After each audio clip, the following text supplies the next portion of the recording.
Scope, a podcast with two guys in their 20s, giving their perspective on the games that we love, headlines of pop culture, and the meaning behind it all. I'm host Wellington Burns, and I'm my kind of Savon Morris. How's it going? Wellington, you know what I just thought about, bro? What did you think about? The intro that you said, guys in their 20s, that ends this year, bro. Oh, yeah, that's right. Reinvention is coming to full scope. I'm going to be 30, man. Sheesh. Oh, man. It's going to be terrible. But besides that, I'm doing Besides good, that, everything's brother. good. Well, we have a lot of topics to get in for this episode as usual. And obviously, we're going to give some thoughts on the wild card round for the NFL. Also, some album reviews in the second half. We're going to do a review of the Nanny. But to start off with just thoughts on Dallas' dominant win on the road at Tampa Bay. The Cowboys won 31-14, and Dak Prescott threw for 4 touchdowns, 305 yards, and played just a turnover-free game. And before this game, we even thought that this would be one where the Cowboys should win convincingly. Even though they were on the road, this Tampa Bay team was not the same team that we had seen in the last couple of years. But what were your thoughts on this win for Dallas and just kind of like the momentum that they're kind of going with into San Francisco?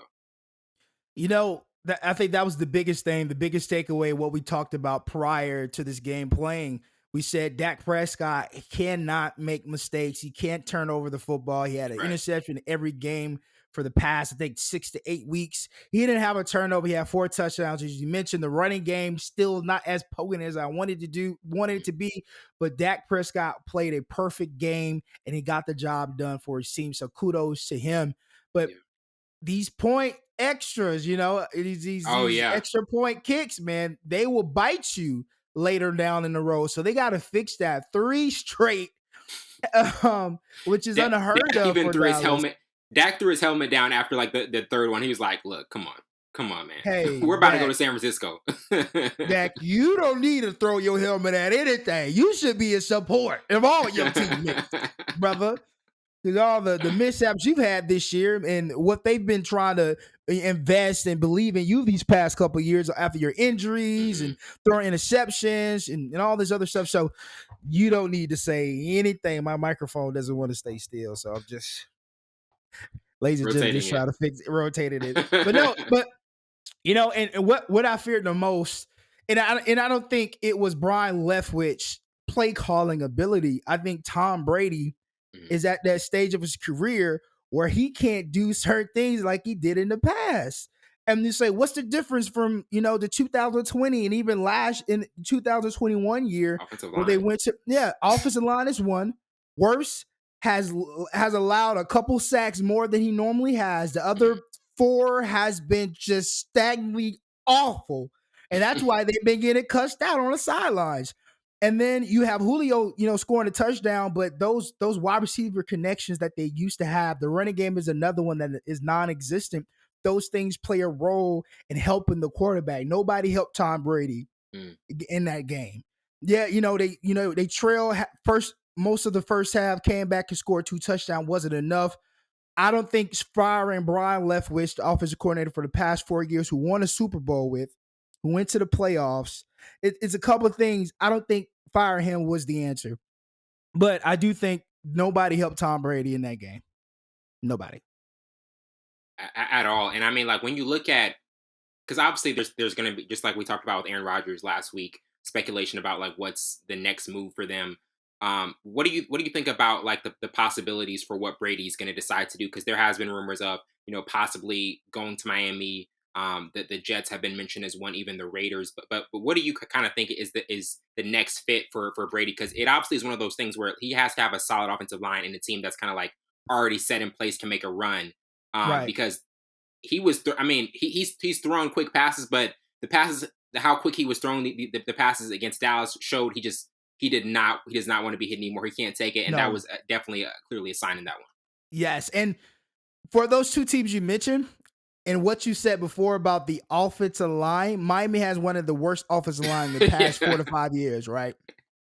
And we see Tua get hit for several years. Even Money Fitzgerald, he's been splattered when playing with the Dolphins. And the Jets' offensive line is no different. So it has to be a situation, and it's both for Aaron Rodgers and Tom Brady. It has to be a situation where the offensive line is sustainable, Right. that they are consistent of not allowing sacks, allowing as much many pressures. Tom Brady doesn't need that much time, but if he's getting hit and his quick release, something is wrong because he gets rid of the ball faster than any other quarterback, even in his, his later years in his career. So it has to be a situation that will allow him to keep that same energy he had, prior with New England Patriots and with the first 2 years with Tampa Bay. But I don't see any other situation who wants Tom Brady, who offensive line is consistent enough. Those two teams, I think, are only available for him because they want him, but he's going to Yeah. have to either choose to stay with a team that you've been with for the past 3 years or go to a team who offensive line is not as good, but their weapons are really, really good, especially the Miami Dolphins. Hmm. You have two good wide receivers, Yeah. and well, actually, I'll say three good wide receivers in a strong tight end, and I They think got a the lot of good running game is weapons. consistent. Yes, so pros and cons. He's going to whip out his old handy nanny notebook like Blues Get the pen and Clues, pad. bit of bad, Right, pros, O's cons. and cons, and he's going to have to stick with them. But if we're looking at what he needs, those teams will not be They're not going to uh fit that. not Yeah. going to sustain his needs. Not all. And the offensive line is definitely number one for Tom Brady. Absolutely. And now getting into the Jaguars' massive comeback against the Chargers.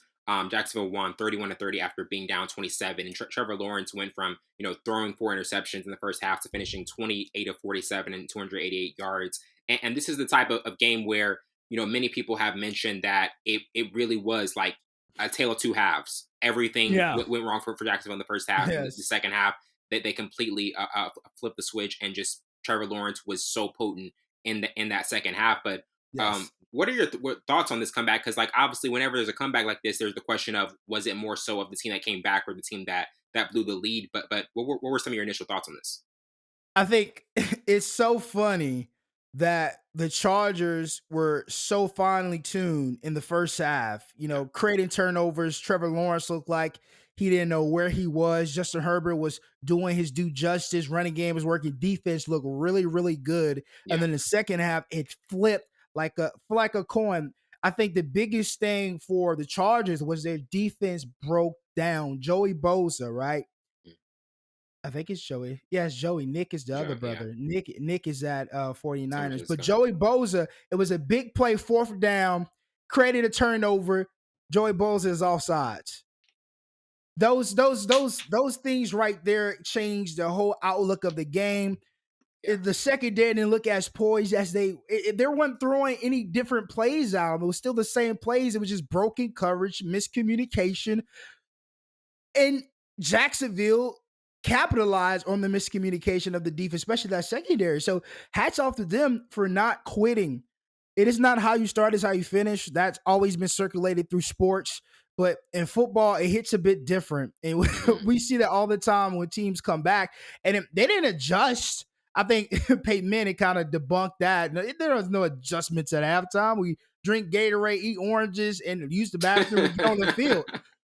So they didn't really adjust and stick to the game plan. I'm assuming they stuck to the game plan and it started working, and then you get complacent as a team when you're up that much. hmm So man, it was a lot of breakdown, a lot of mental errors on the front line, a lot of mental errors on the back end. Travis Lawrence bunkered down and started making throws, and his wide receivers made it easy for him in the second half.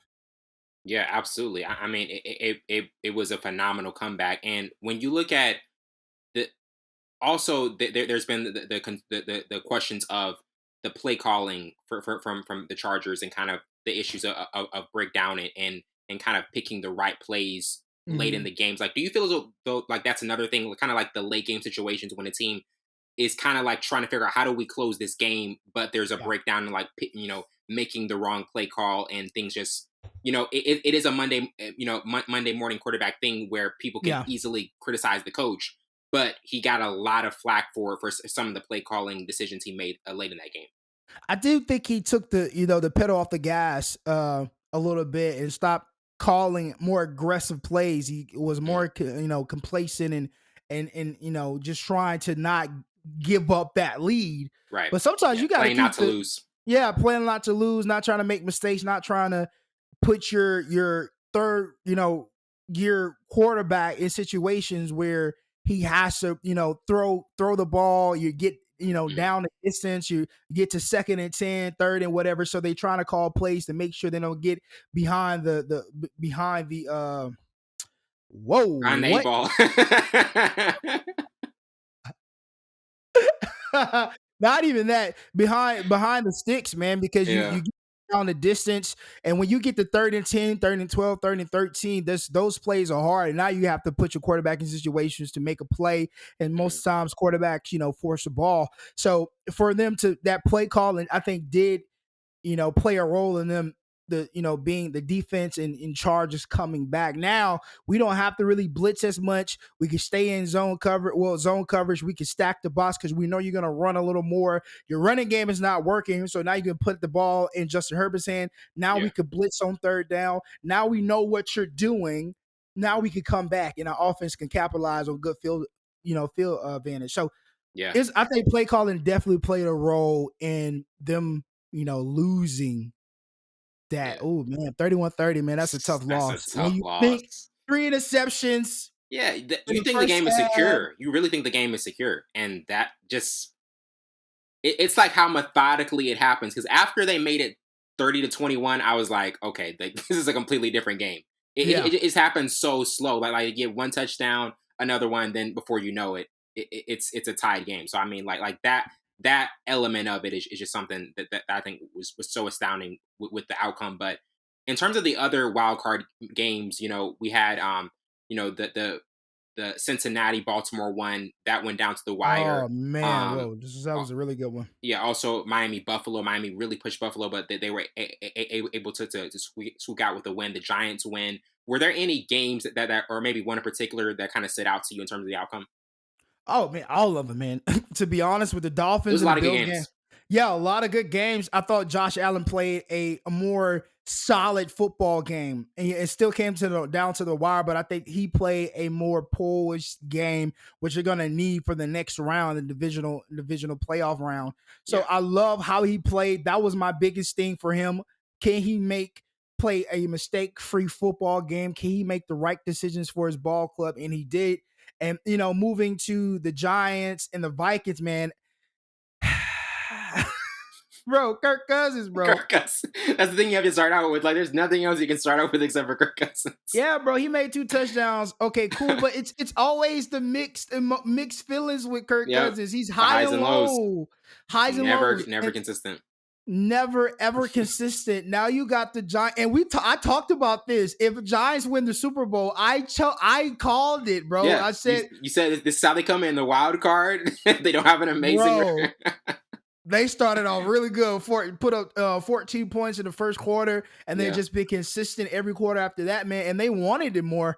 They definitely wanted it more. I love the play calling they mix up with Daniel Jones to get to create a mismatch because Saquon Barkley is still not playing. He's still banged up, so he wasn't as effective for the offense because he's not in pads. And so they're gonna need Saquon next round. Oh yeah, they're going definitely against the Eagles.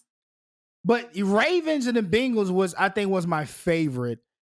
It just showed me you better pay Lamar Jackson. I think they would have won if they had Lamar in there, probably. Yeah, that just makes me think. Now you see, you're not going to draft a rookie quarterback who's going to do the same thing Lamar did. You just fired your offensive coordinator, which, in my eyes, 2 things. One, you're scrapping the whole offense, and now you're moving out of direction of Lamar, or you're scrapping the offense to create a different offense for Lamar to expand the playbook a little bit. So you're not, putting him in confines and put him in a box. So I'm eager to see what direction they go into. But this loss just showed me they need to pay Lamar Jackson because I think he brings a different element. Tyler Huntley is a decent quarterback, but he's no Lamar Jackson. You're not gonna find a replacement for Lamar Jackson. It's not no, because nobody fears him. They fear Lamar Jackson. We've seen that the first year he came and he was playing in and out with Joe Flacco. And when he got the head nod, people were like, okay, we got a plan for Lamar, bro. See this play? the film room gets different when you play Lamar Jackson. You have to be serious. So Yeah. pay the man. That's what I took from that. Lamar Jackson needs to be paid. I don't want to see Lamar in any other uniform but the Baltimore Ravens. I think he's going to be a Baltimore Raven for a long time. Pay the man. Yeah. But no, it was a lot of great games. But I think the Ravens and that fumble, man. Oof, Oh my god. That's literally the game. That's literally the game right there. It's that close. Yeah, man. Like, I love football because you can't get that in any other sport. Maybe rugby, but it's not as potent. That's crazy, bro. 1 yard line. Millions of people on a Sunday night are not going to be watching a rugby game, but they're going to be watching it. They're going to be watching a playoff Absolutely game. not. Maybe on YouTube highlights, but nothing to this ramification. But I love football, man, and that play right there, man. I think you got a high percentage quarterback sneak, reached over, but no, all these games were crazy. I wish my prediction with the Seahawks went through. I was about to say that was the one game I was paying attention to the most because, like, it had its moments, but San Francisco was just too much in the second half. I didn't send him a check off in time and it bounced. That's what it did. That's what it did. That what happened.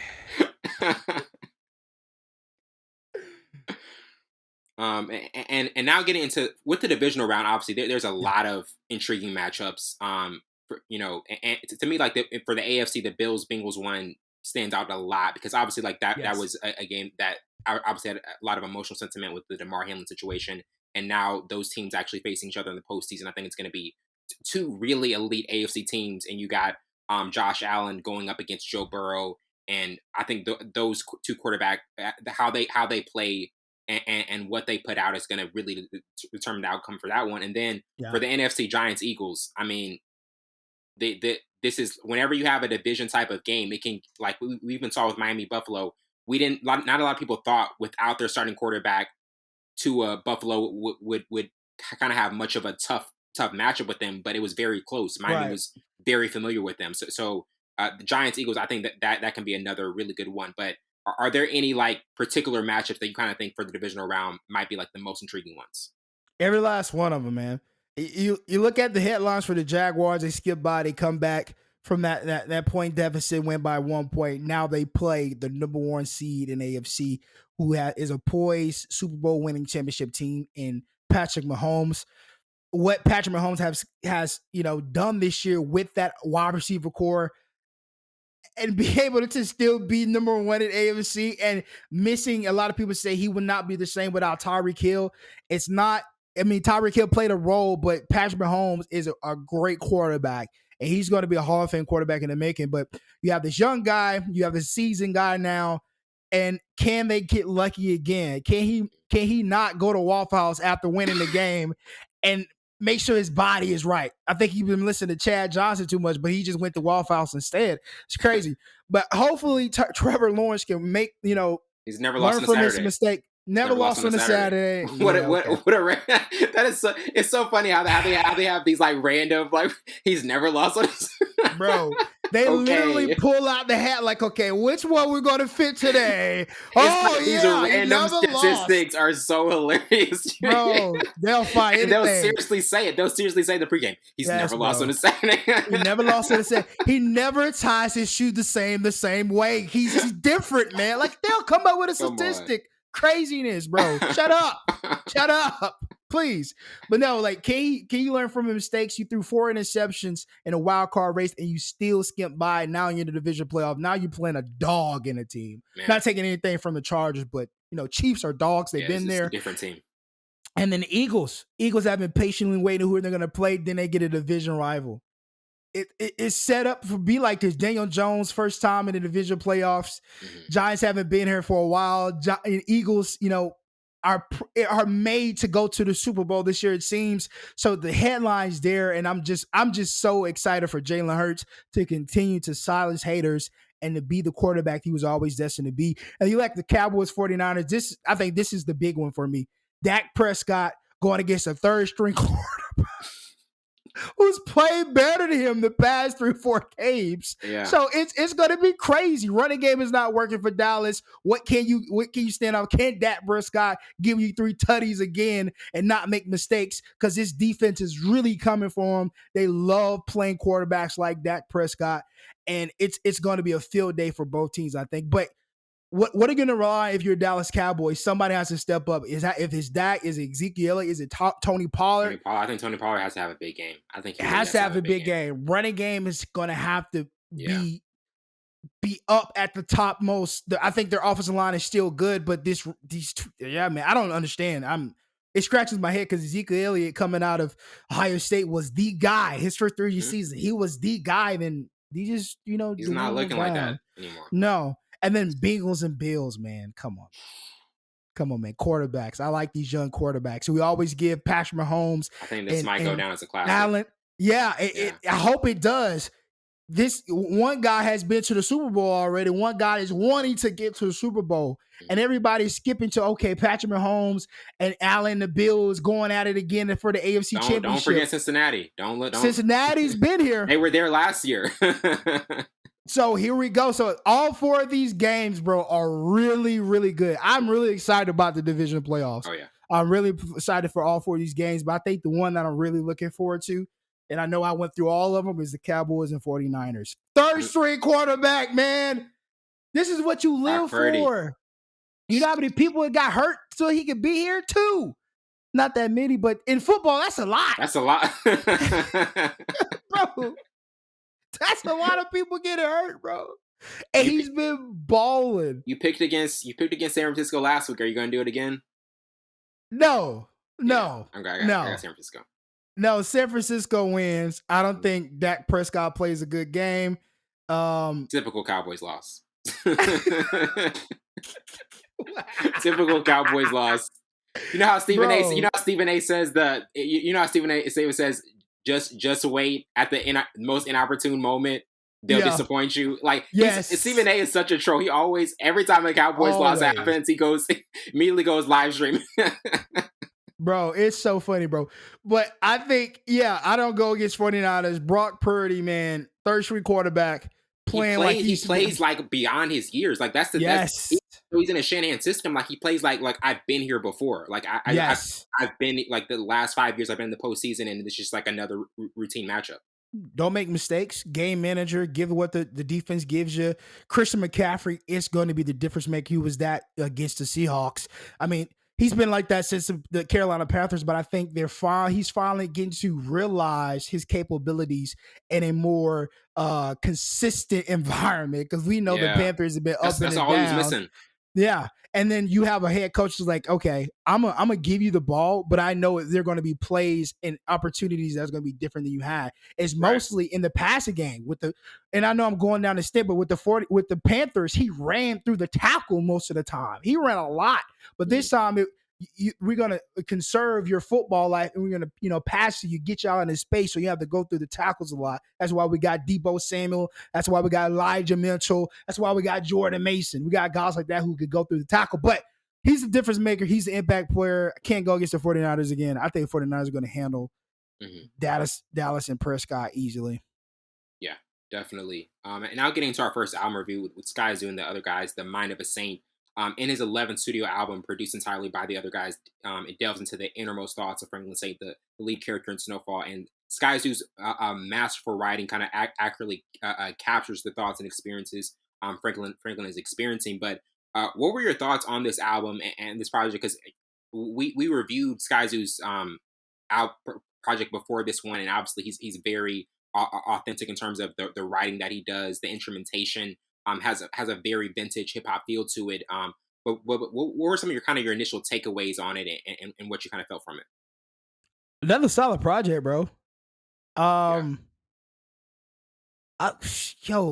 thing I do like from him, he's a gifted writer, bro. He's really, really dope. And a lot of people, we talked about this, I think a couple podcasts back, like to be able to be a storyteller. But I think he's a good mixture. I think he's like a Nas, because Nas was a good storyteller and he had bars. And he was lyrical, storyteller, bars. I think it was a full mixture, and his songs didn't bore you. His songs, and make you want to say, okay, I'm done with this. All right, skip this. I thought this was a very solid, straight through project. Bars, hip hop, boom bap, the whole shebang. I feel like I'm on the street in Brooklyn, the That's Bronx, how I felt. hearing people Puerto Rican, Dominican Republic, Puerto Rico, like I'm there, bro. Like I'm with Bronx. I saw 5 drug deals in 30 seconds. That's a record, bro. That is a record, bro. That is a record. That's no pun intended. It was a record. Yeah. But no, I thought it was very solid, bro. His last project that we reviewed was very solid too. And if you're a hip hop enthusiast, bro, and you just like you're a connoisseur of hip hop, bro, like albums like this, or I don't even know. You're gonna love it. Yeah, bro, for sure. For sure. And he's that great storyteller, man. Check boxes. Yeah, this is very solid. This is what we need, man. We need to get back to the corners on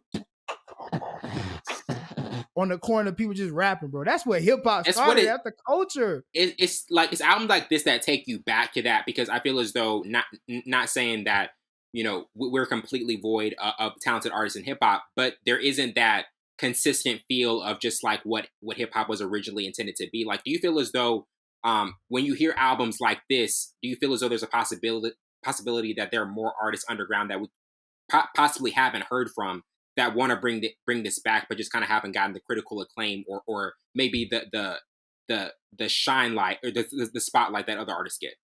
I think so, man. There's a lot of hip hop enthusiasts who that actually are artists, man, and want to bring that back. And it's not popular as obviously as it used to be. A lot of people, the hooks is the most important things for people now. It is just what can we remember, and then auto tunes and the whole. So everything is shifted to this new era of music. But man, just I miss those days of listening to artists like obviously like Nas, obviously like you know growing up and being able to re-listen to people like Rakim and you know people like that who are really authentically hip hop. Even Curious One, I like Curious One.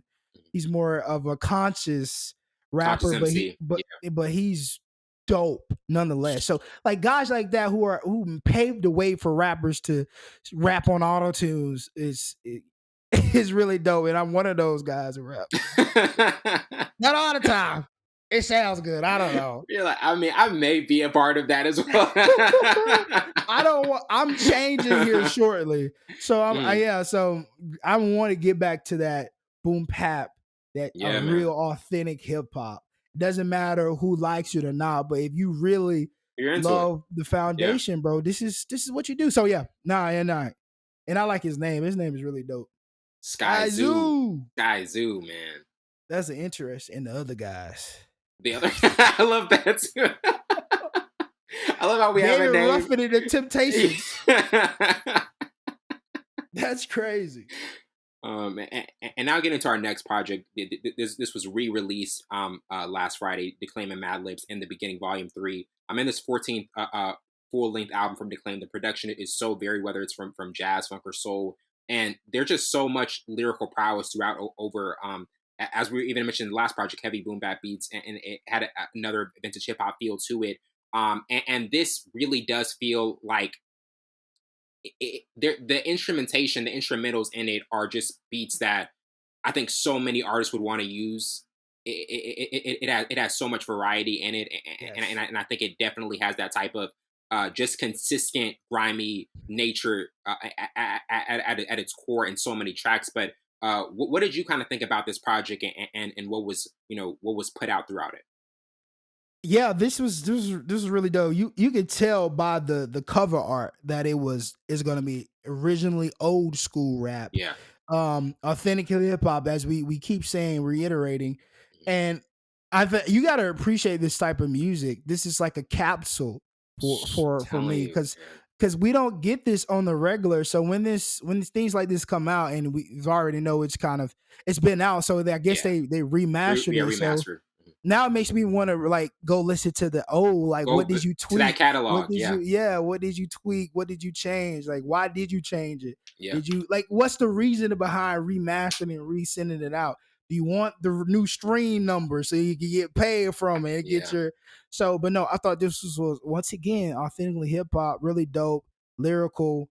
just there, boom, pap. The beats are nice, bro. You can This was just a treat. freestyle in your This was head. a Yeah, treat this to is hear this nice. re-release, man. Yeah, This is a this was capsule. nice, This is a bro. time capsule. Yeah. Exactly. That's how you sum this up. This is a time capsule in a good way.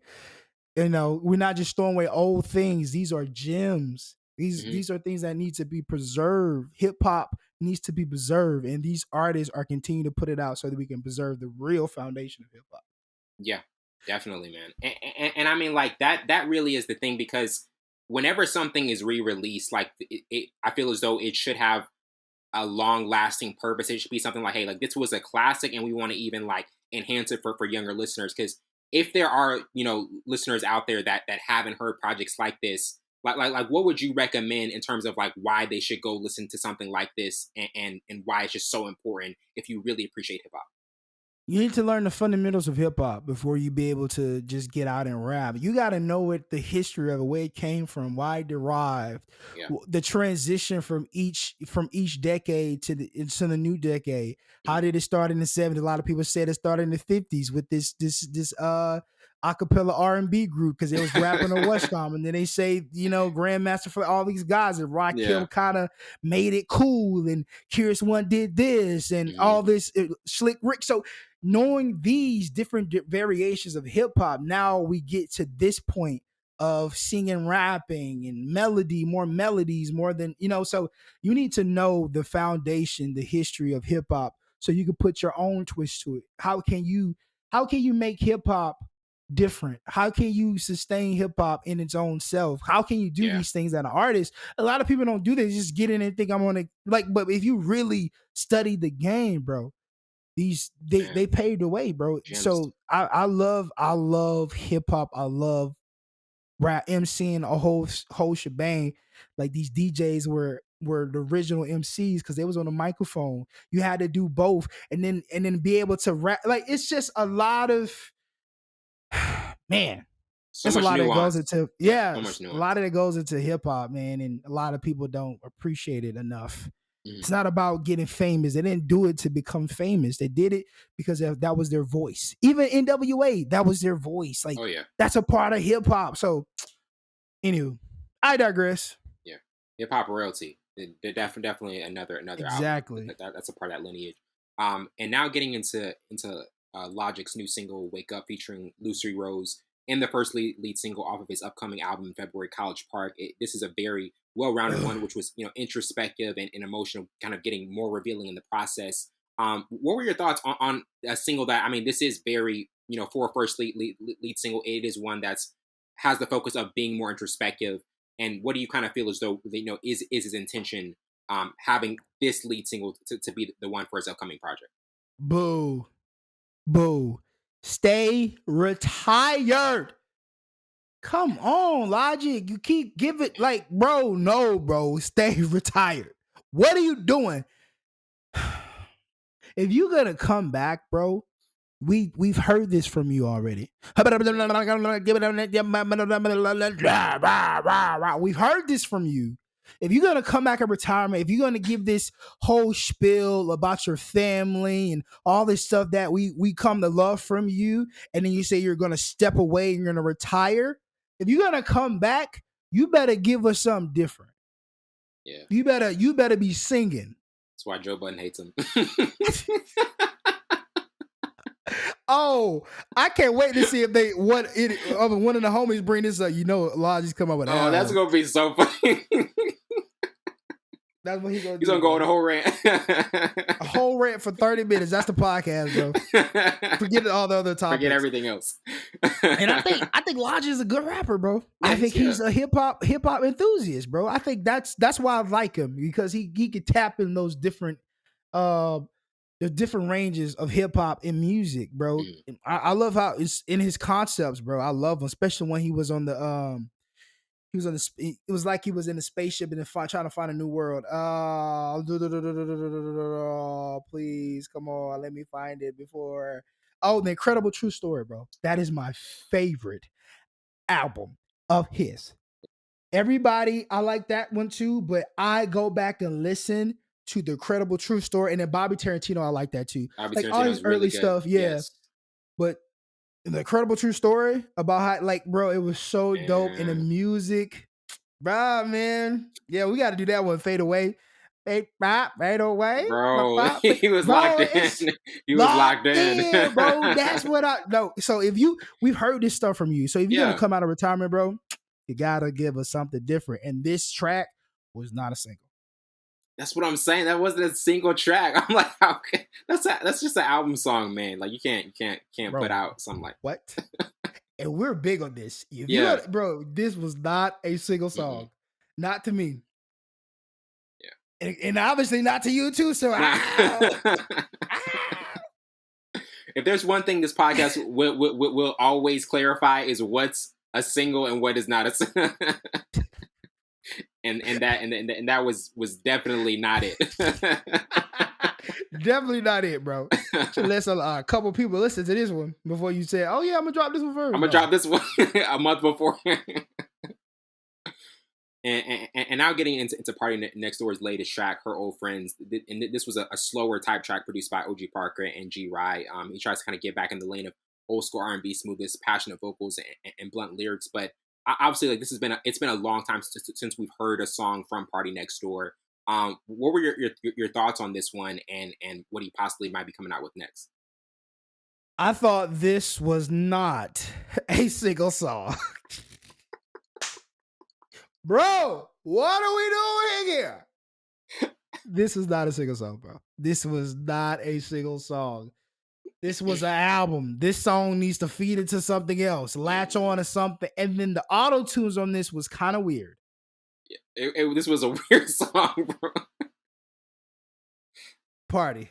I'm a huge part of this. Big. Yeah. Big. This isn't it. This isn't it, bro. Her Old Friends. I'm getting hyped. I'm getting hyped the day before because I'm seeing 40 promoted. I'm seeing the whole OV. I'm like, oh, this is about to go up again. I'm like, about to be crazy. This was not it. Boy, this was mid. Might be below mid.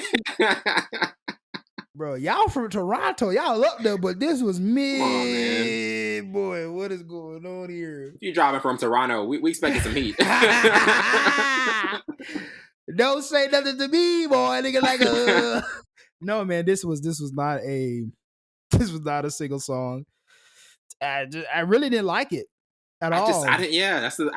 Even if there have been some songs that have been released that weren't single songs, but I still liked it. This is not even one even when he releases his next album, I don't think this is one I like. You can't even make a case for it. I can't even say like the concept of it I don't really like. The production I don't really like. I mean, well, I like the beat. I just don't like the auto tunes, the pitch they got him in, and just like I don't like it. The last album we reviewed for him was Party Mobile in 2020. Yes. Did we like that one? No, I did not. Okay. I like 3 songs. Loyal, the one with Rihanna, and what's the one? Your Blue Dome. Yeah, News. Yeah, that one. Party Pack obviously was songs that he's had on YouTube and just kind of condensed them. I love Party. I still listen to Party Pack, but Party Mobile I didn't really like. So this album, bro, come on. This has got to be one that brings Savon back, because just like how Division was. Bro, I don't even listen to the Division new stuff, bro. I just listen to the same old stuff. Hallucination. That's when you know it's bad, when an artist's like, I still like your old stuff. I just like I'm not listening. It's sad, bro. Party, bro. I don't know. Maybe he's just more so writing. This past couple of years, he's just been more writing for other people. He's been writing a lot, though. Yeah, he need to go through something. He need to go through another Kalani scandal. Oh, that's bad. Oh my god. Oh my god. Oh my god. I just trying to say that. I didn't mean to say that out. Woo! Man, I love how we want our artists to suffer the most. Like, man, go back in your take care. No, bro. I need you to take a picture of a female that's not supposed to be there. That's what I need you to do, brother. Cause this ain't it. Cause he say if I don't go through nothing, I don't go to the studio. What you going through with this one? You could have. I don't know about that one. You need to go talk to Kalani again as well. Kalani parts. Because Kalani's killing. Kalani hasn't missed in like I don't know Boy, when. in a minute. And she don't know what she like. She just be in the. She in the. She's somewhere, but she ain't missed. She definitely Has ain't not missed. missed at all. And now get into our last review with ASAP Rocky's Same Problems. In this new single, it's kind of built as a tribute to artists who recently died, and it's the first lead-up track for his upcoming new album, Don't Be Dumb, and it's already said to have features such as Miguel, Thundercat, Lil Yachty, and Tyler the Creator. But what were your thoughts on this track? Kind of being one that reflects on the cycle of life and death, in connection to generational struggles. He's back. I like ASAP Rocky as a Yeah, rapper, like bro. I I said. like his music, bro. He brings a different element. I think it's all in his tone and pitch. His voice is really different. It's definitely. I think his voice is similar to Corday's. Yeah. Corday has that lisp too, but it's just perfect pitch. But no, I thought this was dope, bro. I thought it was obviously the concept, obviously amazing, and I thought this was the production was good. His vocals was good. I think everything was really good. This got saved. He can have a really This good guy. album this year. Yeah, I He can think have a so really good too. album. Yeah. I think so too. Now this was really dope. Now I'm eager because he's been, been through all the stuff, being a father, being in jail, all this stuff, and I think him being taking a hiatus. Last thing he was on was Nigo's Yeah. album, and those songs were Oh bangers. yes, definitely got So saved. Yeah. yeah, so I'm eager to see what is out. Now we have a new person that he dropped an album, so we'll put him on the list of like people we're That's the waiting one to we're looking drop. So forward yeah, to. yeah, We've kind of been looking for like who's that next person we're gonna be waiting yeah. for, but I definitely think this is another guy who can do that. Like, do you think it's gonna be one of those processes where he may drop another single and lead up to? Because like this was a solid one.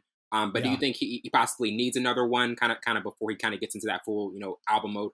I think so. I think he needs another energy one. I think this was Yeah. really dope to kind of he probably been sitting on for a while and like I think I want to release it. But I think he needs to give us one of those up tempo, gritty ones. Maybe Yeah. put Tyler Creator on it or something, and like A viral one. yeah, one that'll really like catapult him, get everybody get hyped for it. So yeah. Yeah, definitely. We're gonna take a quick break and we'll be right back with our review of the Nanny.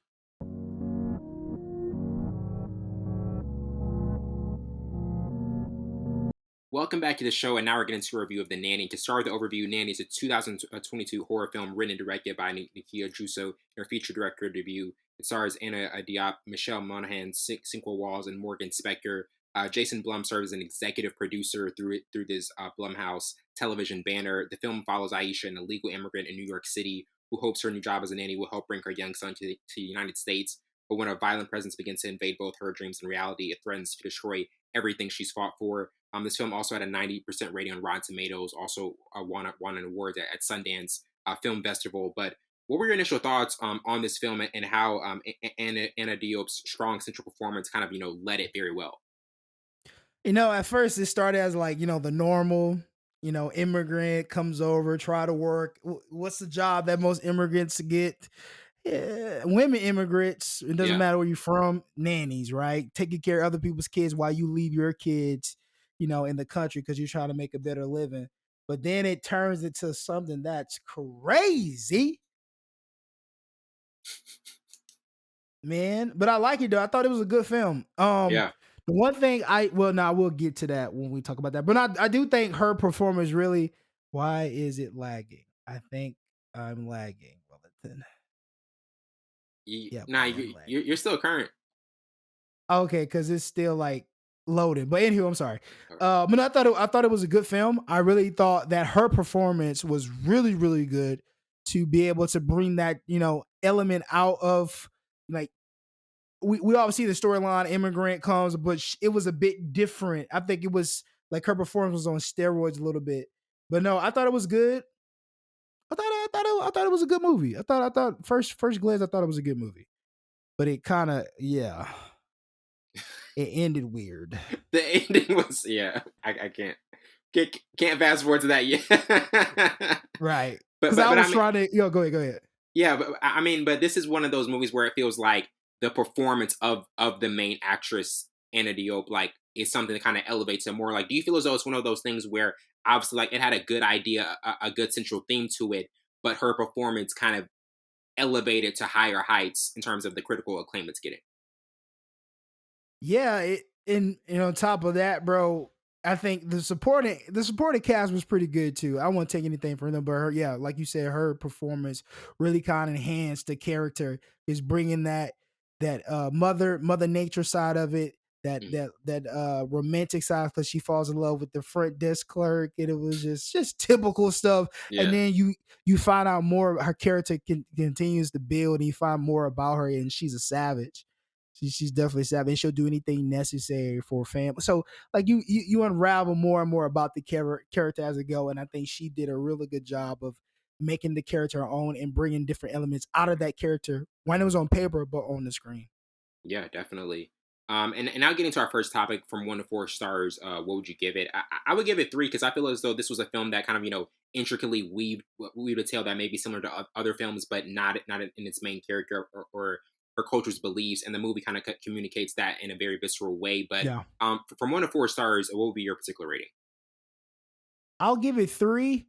I think it missed opportunities scenery wise, shooting wise. I think it missed different elements of shooting, hero shots, Could and a have went couple other deeper. shots that, yeah, could have went deeper to kind of enhance the storyline and bring it out more. I think they rely more too much on the storyline, but it's a it was a lot of slow panning in, panning right, panning left, close up Mhm. shots. I think they missed a lot of opportunities to get the environment, to get it to tell the story a little more. It was a lot of fast shots, a lot of like not steady shots.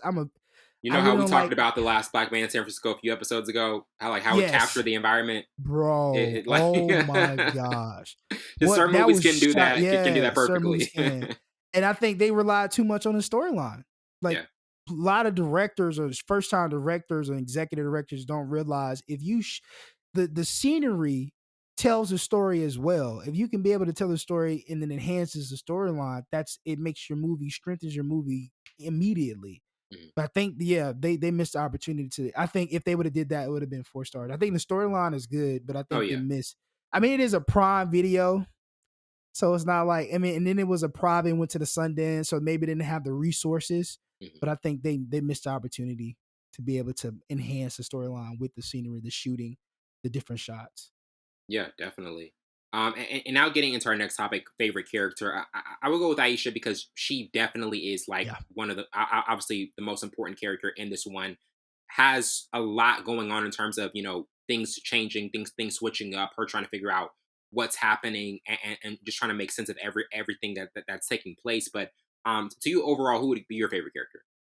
I like Aisha too.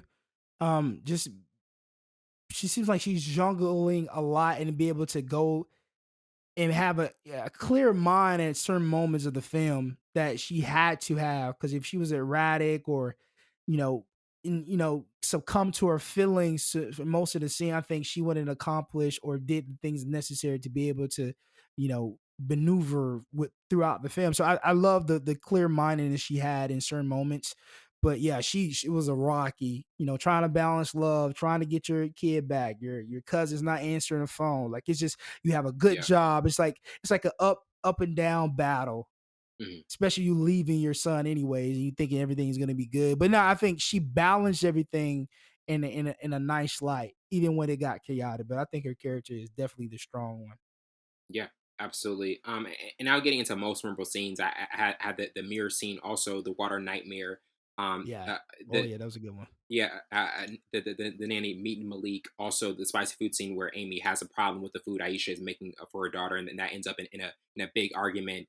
Yes, Which that was a good was one. kind of one of the moments where you kind of see the change between Amy and what was happening with the nanny overall in this movie. But to you, were there any memorable scenes in this one that kind of stood out to you, and were maybe some of the standouts?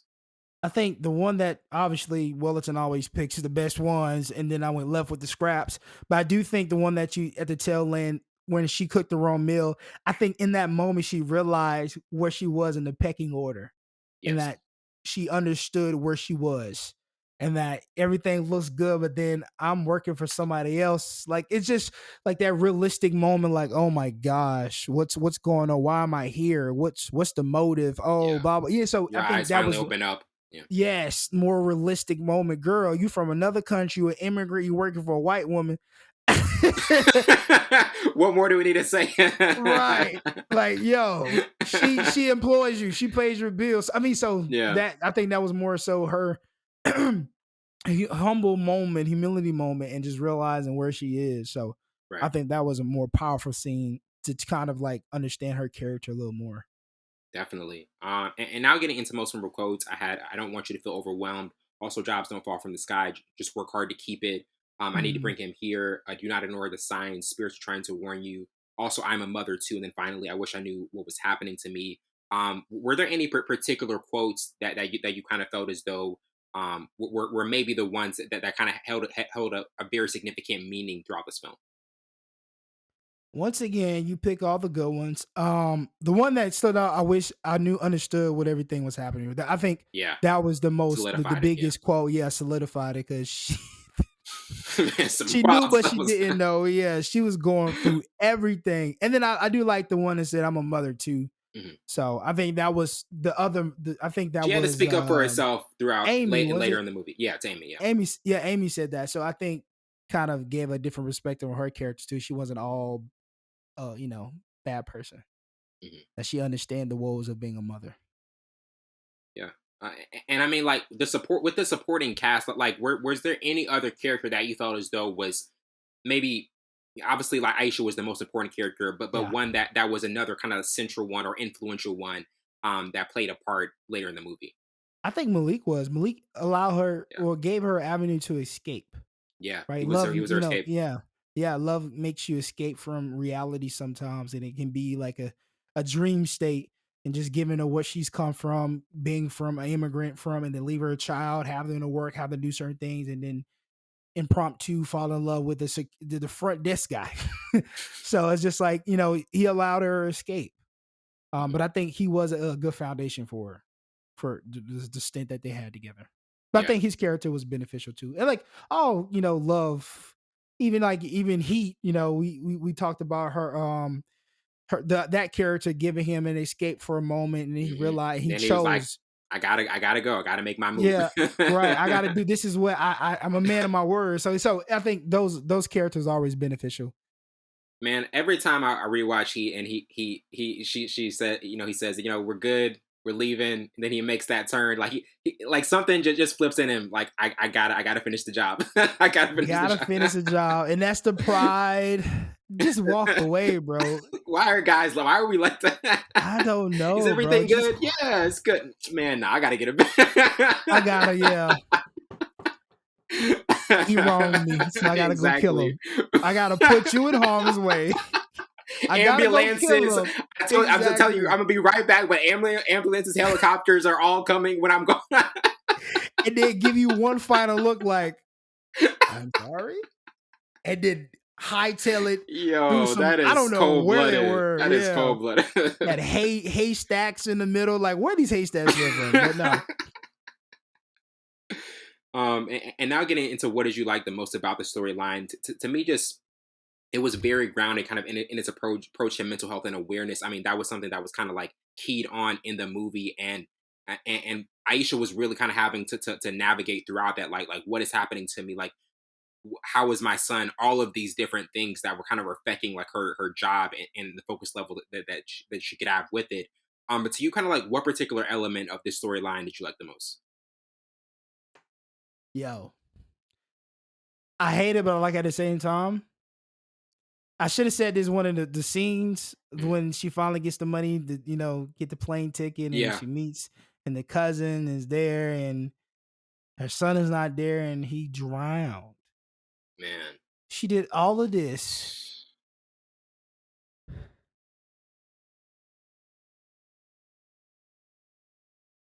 and he drowned. Man. Talk about, bro, So yeah, talk talk about, about that, bro. yeah. Why did you end it that way? That's what that ending. That's the ending. Like, But I don't think they could end it anyway because it couldn't be a triumph moment. mm-mm. Not with a movie like this. It's realistic. I think Mhm. this movie, what I really love about the storyline, it was Realism. realistic. Yeah, like, okay. And the depiction is perfect, like come from a different country, blah, blah, blah, possibly fall in love or work or whatever. And then everything you're doing, the whole purpose you're there, that purpose is gone, but you don't know that. And you finally got this trying moment, and then realism, he died already. He drowned. So, man, that was a crazy ending. But I think you couldn't end it any other way.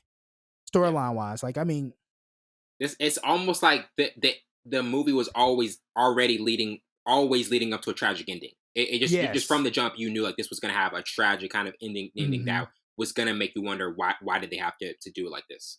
And it's so realistic though, bro. It's so realistic how those things happen, and I think that's the truth about the storyline. I like in that, but I don't. But like, if you're rooting for a character and she's going through all this stuff, she finds little escapes with love. She's overcoming so much, and then at the tail end, you telling the viewer she has to overcome one more thing, and it's her son dying drowning. Like, bro, that's crazy. Man. But I understand why they did it that way. I just don't like it. But I mean, the storyline, I think the realism of the depiction of immigrants and coming over and trying to purpose, it's always the purpose of what the mother. As a mother, I have to go do that. As a father, I have to go do this for my family. So, and to be able to do that, accomplish what you sought out to do with all the barriers that you faced throughout the film, to say that your son drowned and your cousin didn't tell you because she's a coward. Man. That's crazy, bro. That's crazy. Listeners, that's the ending that we wanted to leave to like the end for us to reveal, because that was a brutal. Just, I mean, it just such a brutal way to end them. I was so hyped, bro. I was so hyped, like, cause you was like, okay, she finally got the money. Okay, let's go. Okay, yeah, they play chicken. Okay, where they at? Like the whole time I'm thinking like, okay, where they at? And she like, okay, call her. She not answering the phone. And she finally found. I'm thinking the kid in the bathroom or something. No, buddy died, drowned. So, man, what an ending. Yeah, that was tough. And now getting into our last topic, 10 years from now, like, do you still think this will be a watchable and intriguing? Obviously, this is a very recent movie. And in terms of it, like this is one that it's obviously a lot. This is an Amazon Prime movie. This isn't one that has the same kind of distribution that other movies has. Do you feel as though like that possibly might even affect the watchable? Because this is a good movie, but it's very different in terms of the distribution that it had. Once again, get out my head, Wellington, because I was thinking just that. It won't be watchable in 10 years because it's a Prime Video movie. Yeah. They recycle so many movies in and out, free with ads and other movies that they kind of, holster on Amazon Prime and whatever, but I think it will get lost if you don't. It's gonna get lost in the shuffle. Yeah, it's going to get lost in the shuffle in the next 3-4 years. Yes, it went to Sundance, has his own Rotten Tomatoes, but if you really not on Prime Video or anything like that, Amazon Prime, you're not gonna checking this. You're not gonna watch it. Because I watched it because it was like I saw the previews. And then I was like, okay, what's this? The Nanny. Okay, what's this? And then I checked it out, and I was like, okay, this was dope. But then it's gonna get lost in the shuffle because it's not, like you said. It's not nobody's gonna be like, man, I gotta go rewatch Danny. Right? Exactly. No, like, bro. When I saw the West, I was like, oh, I already watched that. I don't need to watch it again. Yeah. Man, those are the movies that just it's not gonna be the same. Like, nope. when you get a message for a review and be like, oh man, I gotta rewatch that one. But this is it doesn't have that same effect. Yeah. Nah, it's not the same effect. Not 10 years from now. Right. No, we're not criticizing that. We're just saying for full scope standards. It won't be rewatchable. Of all the movies we reviewed, in each decade, even now, like we review movies from 2020, 18, 19. This was 2021. But yeah, this one is it's not like, okay, I'll go back and rewatch it. Yeah. Definitely. Well, that wraps it up for tonight. I'm host Wendy Burns, on my counterpart Savon Morris. This has been Full Scope. See you later.